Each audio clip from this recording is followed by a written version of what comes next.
14절부터 마지막 절인 22절까지의 말씀을 천천히 교독하도록 하시겠습니다.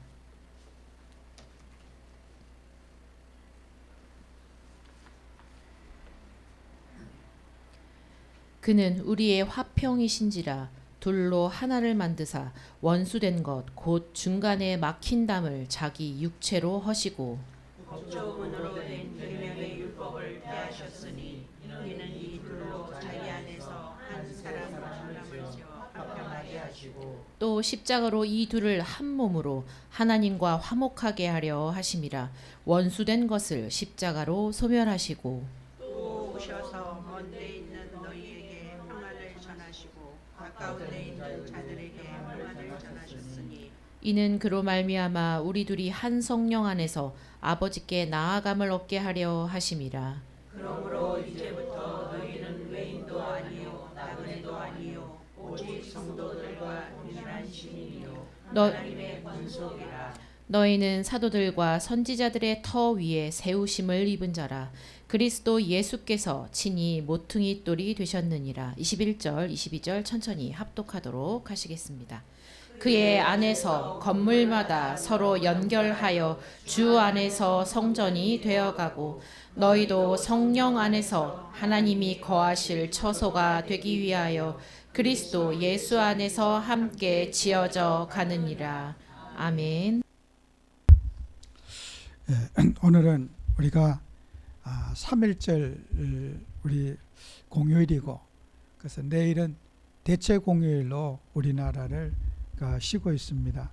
그래서 우리는 해마다 우리 3.1절은 우리 기독교인에게 의미가 크지요. 우리 기독교인이 앞장서서 우리가 정말 일본의 그 압제로부터 해방운동을 한 태극기, 어떻게 보면은 아마 지구 역사상 이렇게 기독교인이 앞장서서 그 억압을 푼 그런 사건은 극히 드문 일일 겁니다. 아마 저 같으면은 태극기 들고 길거리 나가자 했으면은 저는 협조 안 했을 거예요. 제 성격은 몽둥이나 꽃갱이나 들고 가가지고 그냥 일본 사람 집 다 때려 부시고 그랬을 것 같은데, 어떻게 그렇게 정말 태극기 하나 들고 그 일본의 그런 총칼에 맞서서 목숨 걸고 대한독립 만세를 불렀던 그 만세운동, 아마 하나님의 은혜가 아니고서는 정말 그래 우리 대한민국에 이렇게 복음화되고 교회가 뿌리내린 것은 정말 그 성령의 역사가 이 조국 우리 대한민국에게 저는 강력하게 임해서 그런 육신의 감정, 폭력적인 마음, 분노를 내려놓고 정말 그 예수님의 그런 사상을 가지 않았다면은 그런 그 만세운동은 저는 가능하지 않았을 거라고 봐요. 누군가는 폭동이 일어나고 부시고 살인하고 그런 죽고 죽이는 피빈례가 일어나는 그런 저항운동이 됐을 건데, 그 만세운동에서는 하나님이 최소한의 그런 피해를 줄이고 이 나라의 독립을 쟁취한 그런 기폭제가 된 큰 사건이지요. 아마 우리 교회 역사에 또 기독교 역사에 3.1절의 그런 정신 잊어서는 안 될 겁니다. 그것은 하나님의 역사가 아니고선 가능한 일이 저는 아니었다고 봅니다. 그리고 33년의 그 대표자들 가운데도 대부분이 다 기독교 우리 예수 믿는 신앙인들이 추측이 돼서 3.1운동을 진행한 그런 위대한 저는 사건이라고 봐집니다. 오늘 마침 우리는 이 말씀 속에서 원수된 것을 십자가로 하나 되게 한다. 그래서 우리는 오늘 본문 말씀에는 이방인과 유대인 서로 대립적 관계에 놓여져 있단 말이에요. 그래서 똑같이 하는 예수님은 한 분을 믿는데 이방인과 유대인이 같이 어울려서 신앙생활을 하기 어려운 그런 이제 대립적 관계를 오늘 에베소 교인들에게 우리가 이방인과 유대인이 예수님을 중심으로 십자가의 언약으로 하나가 되어야 된다 하는 것이 오늘 이 본문의 주된 내용입니다. 여러분, 우리는 하나님 말씀 속에서 우리가 민족주의, 이 내셔널리즘이라고 하는 민족주의는 모든 이 땅에 사는 사람들에게 다 가지고 있는 의식이고 사상입니다. 근데 성경에서는 사도행전 1장 8절에 보면은 너희는 모든 민족을 땅끝까지 복음의 증인이 되라. 마태복음 28장 16절 22절에 보면은 너희들은 모든 민족에게 복음을 전파하라. 또 마가복음 16장 15절에는 천하 만민에게 복음을 전가하라. 예수님은, 하나님은 우리에게 명령하시기를 어느 한 민족에게 국한하지 말고 모든 민족에게 복음을 전해라. 이것이 주님이 우리에게 마지막 남기신 말씀입니다. 우리는 이 말씀의 언약을 놓치면은 우리가 조국을 사랑하고 민족을 사랑하는 좋지만은 민족주의에 빠질 수밖에 없는 거예요. 우리 민족만 가지고 해야 된다. 다른 민족은 다 안 된다 하는 그런 배타적인 감정으로 우리 기독교인은 살아서 안 되는 거예요. 저는 하나님 앞에서 늘 항상 전도하고 선교하고 복음 전해야 된다. 이 마음은 제 마음속에 늘 뼈대가 있는 것 같아요. 제 폰에는 아마 우리 국정원 직원들 몇 명이 제 폰에 전화번호가 있고 연락처가 있어요. 근데 언젠가 제가 그 직원에게 질문을 한번 해본 적이 있어요. 목사님이 이런 중국 현장이나 북한 그런 우리 동포들 만나고 예배하실 때에 좀 이러이러한 사람이 있으면은 저희들에게 좀 말씀해 주시면은 우리가 그 북한의 공산 간첩을 잡는데 좀 도움이 되겠습니다. 도와주십시오. 그래요. 근데 제가 질문을 하나 해봤어요.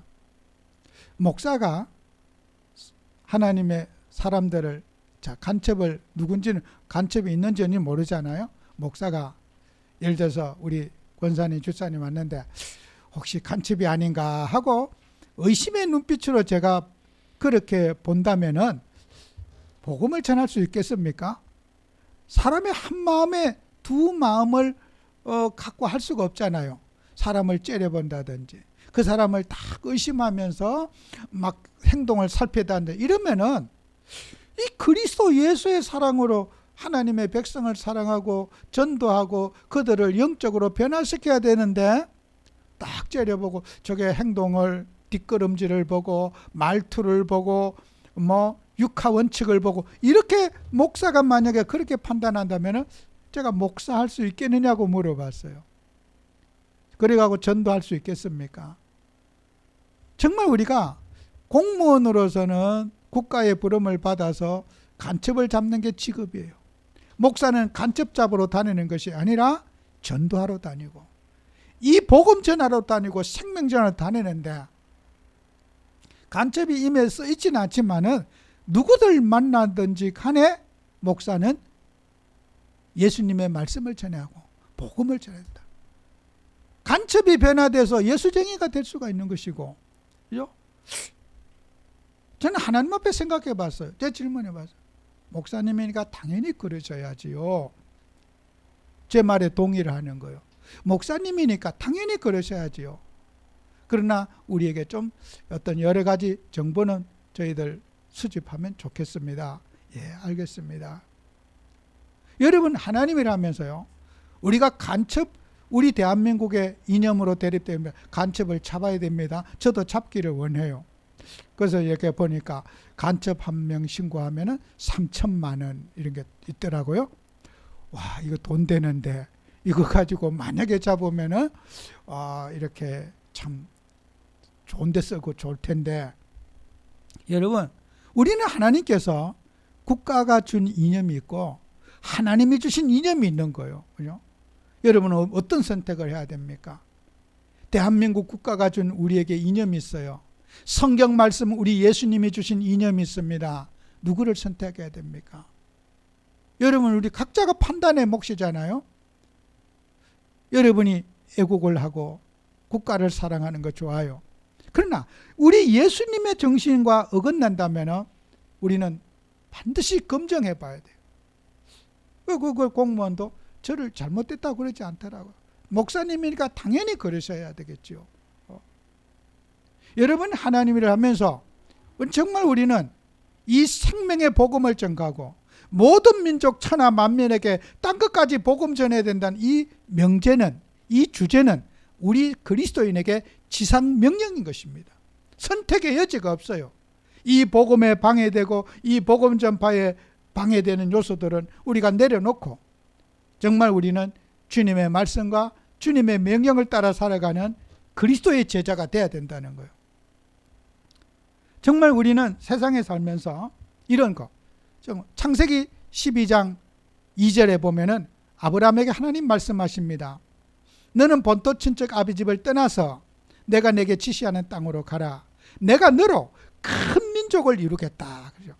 그 말은 내셔널리즘, 민족주의를 하나님이 부활시키는 뜻이 아닙니다. 이거는 하나님의 나라, 영적인 전도, 그리스도의 제자들, 하나님의 자녀들이 번성하게 되리라고 하는 주님의 명령이지, 막 너희 나라가 부강한 나라가 돼갖고 세계 민족을 지배하는 그런 민족이 될 것이라고 하는 그런 육신적인 뜻으로 우리가 너로 하여금 큰 민족을 이루고 이 문자적으로만 이해한다면 우리 성경을 잘못 보는 것입니다.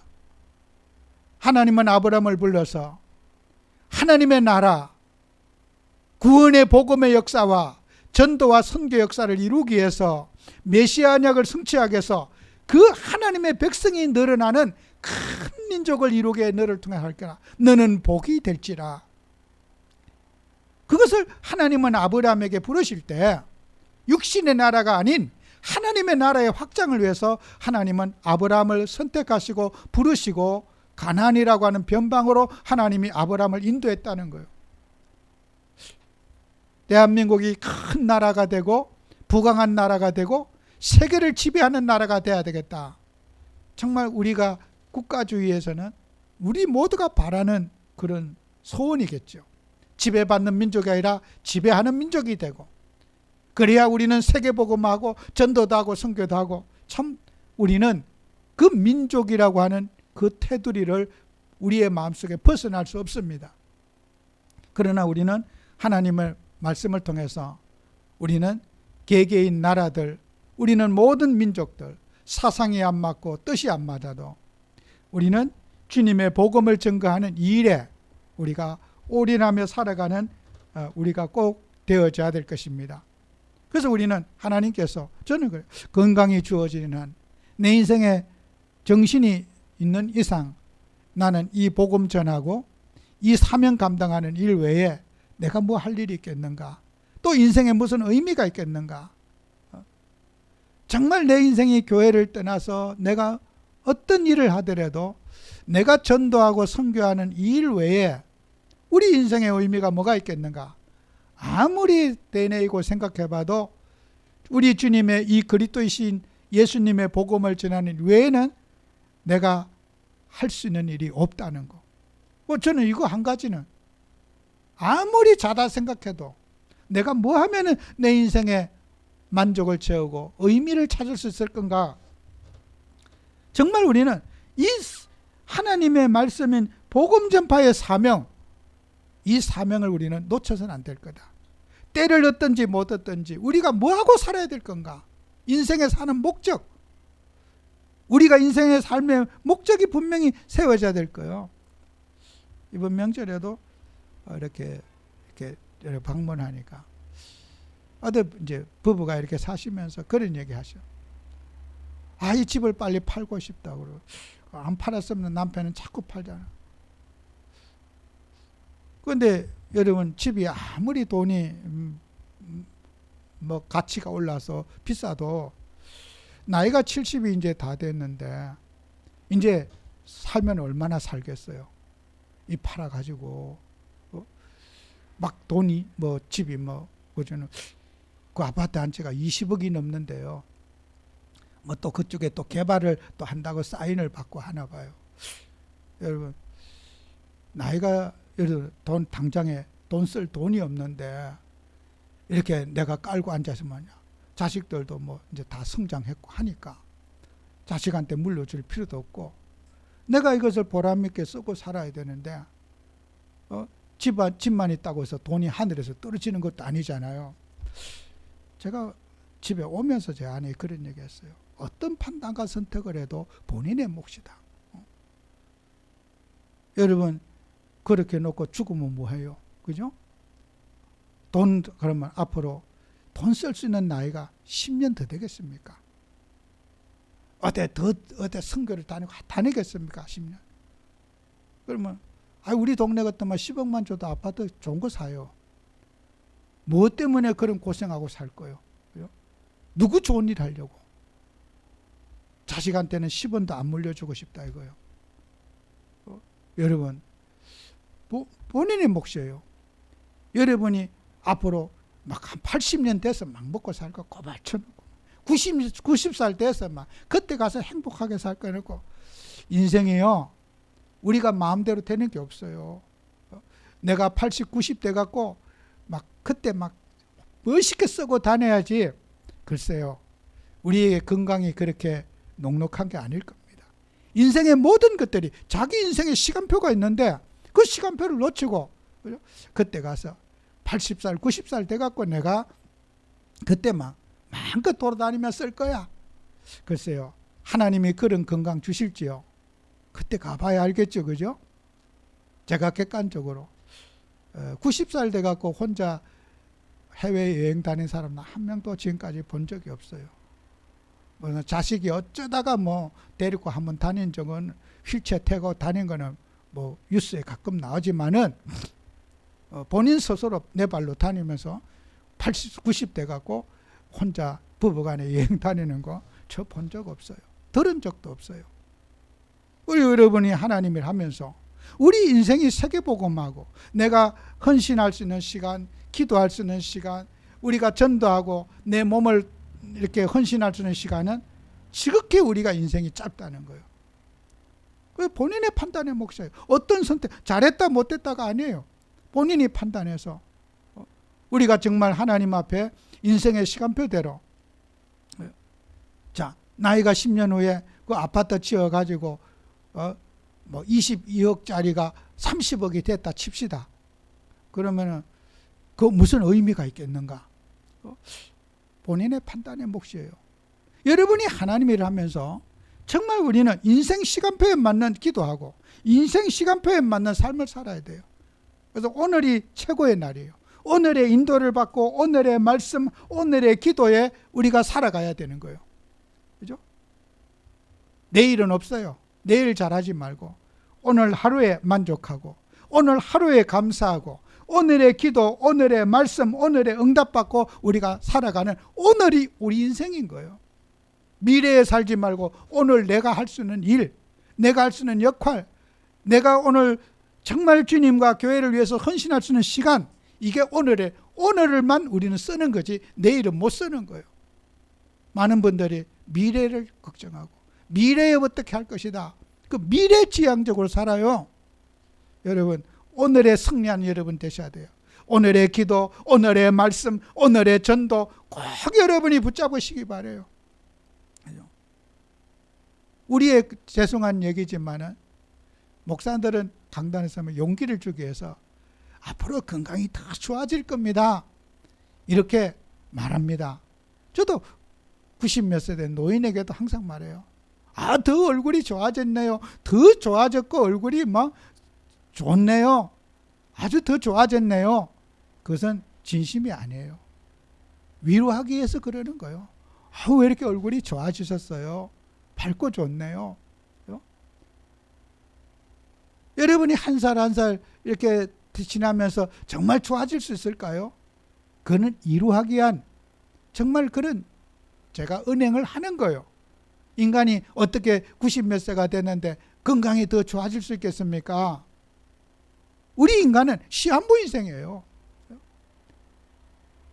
하나님의 자녀를 위로하기 위한 말이지 실제로 건강이 좋아지겠습니까?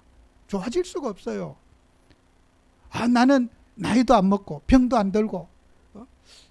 우리 새벽 예배에 한 잔씩 성경을 보면서 오늘 모세의 이제 마지막 유언을 이렇게 하는 그 내용을 읽었어요. 모세가 40년을 이스라엘의 지도자로 120까지 살았어요. 근데 모세는 정말 눈도 흐리지 않고 그 죽는 그 순간까지 40년 동안 하나님의 일을 성실하게 잘 감당했어요. 어쩌면은 나는 예외다 그럴 수가 있잖아요. 하나님이 하루아침에 데려갔어요. 그거는 하나님이 주신 직임만 할 뿐이지, 나는 이 세상에서 인간으로서 예외로서 이렇게 건강한데, 이렇게 팔팔한데 나는 더 오래 할 수 있을 거야. 그것은 인간의 착각이지, 하나님은 인생 시간표에 맞는 일만 하고 우리 주님 앞에 가는 거 아니겠어요? 그 우리는 하나님 앞에 결정해야 돼. 항상 큰 선택은 내가 해야 되는 것이고 판단은 내가 해야 되는 거예요. 우리 목사님들도, 우리 모든 목사님들 대부분 그럴 거예요. 목회에 이제 목사님들은 목회 정년이 일반 직장인들보다 많습니다. 그런데 이제 우리 한국교회가 고령화되니까 교단들마다 자꾸 정년을 늘리는 법안을 마련해요. 어떤 교단은 정년을 아예 없애는 교단도 있고, 또 우리는 대형 그 교단 가운데 한 교단도 작년 가을에 총회에서 정년을 없애는 또 법을 만들었어요. 정말 그게 옳은 걸까? 정말 그런 정년을 없애는 것이 옳은 걸까? 저는 옳지 않다고 봐요. 착각하는 거예요. 그게 죄송하지만은 치매 정세예요. 나는 나이가 들어도 할 수 있다고 하는 그런 의식은 노화 현상에서 나타나는 노인들이 많다 보니까, 같은 생각을 한국교회가 고령화되고 목사님들이 고령화되니까 그 똑같은 생각을 했기 때문에요. 단체 치매 현상이에요, 그게. 저는 그렇게 봐요. 어떻게 정년이 없는 게 어디 있겠어요? 인생이 과거를 어떻게 돌아갈 수 있겠습니까? 판단, 생각, 의지, 인지 능력 모든 것이 퇴화되고 있는데 본인들은 퇴화되지 않는다고 생각하는 거예요. 그렇기 때문에 그런 법안을 그렇게 통과시키는 거예요. 여러분, 우리는 하나님 앞에서 정말 우리는 주님의 말씀 따라 살고 세계복음화의 언약 속에서 여러분 오늘의 삶에 승리하는 여러분이 꼭 되시기 바라요. 과거 잘 살은 것도 필요 없고 잘못 살은 것도 필요 없어요. 오늘 내가 어떻게 하나님의 인도를 잘 받을 것인가, 꼭 이것을 붙잡고 살아야 돼요. 치매 현상의 전조, 병원의 의사분들 상담 받아보시면요, 이런 말씀, 저는 의사분에게 많은 그런 제 치매 때문에 상담이 아니라 많은 상담을 10년 가까이 이상을 해왔잖아요. 저는 의사가 아니지만은 치매 정세의 가장 중요한 과거 얘기만 맨날 해요. 과거 어떻고, 그게 치매예요. 옛날에 어떻고, 시집 왔을 때 어땠고, 옛날에 어떻게 했고, 그게 다 그 치매의 정조 현상이에요. 이제 그게 나이가 들수록 더 심해지는 거죠. 옛날에 서운했고, 옛날에 잘못했고, 옛날에 어떤 일을 겪었고, 오늘의 일이 없어요. 오늘에 할 일이 없는 게 치매 정세예요. 내가 노화되고 있다는 거예요. 오늘 내가 뭘 하고, 오늘 어떤 일을 하고, 오늘 뭐 12시면 뭐 하고, 1시는 뭐 하고, 이게 감각이 둔해지는 거예요. 현실의 일은 둔해지고 과거는 머리가 천재예요. 기억력을 다 기억하고 있어요. 그게 내가 노화되고 있는 거예요. 오늘에 할 일은 없어요. 과거의 일만 날 기억하고 살아요. 그래서 우울하고 슬프고 괴롭고 답답하고 옛날 생각하니까 우울감이 맨날 올라오고, 여러분 오늘에 할 일, 오늘에 승리하는 여러분 되셔야 돼요. 우리는 오늘의 시간표, 오늘의 기도, 오늘의 말씀, 오늘의 삶을 여러분이 살아야지 뇌의 노화를 지연시킬 수 있어요. 여러분이 정말 성령인도 잘 받아가시는 여러분 꼭 되시기를 바랍니다. 그래서 우리는 하나님 앞에, 우리는 세상에서는 민족주의, 인간관계, 예수님은 혈연, 지연, 학연 뭐 여러 가지 이런 거 있잖아요. 예수님 제자들도, 여러분 예수님의 제자들이 제일 좀 버거운 존재가 누군 줄 알아요? 예수님의 어머니, 예수님의 형제들이요. 예수님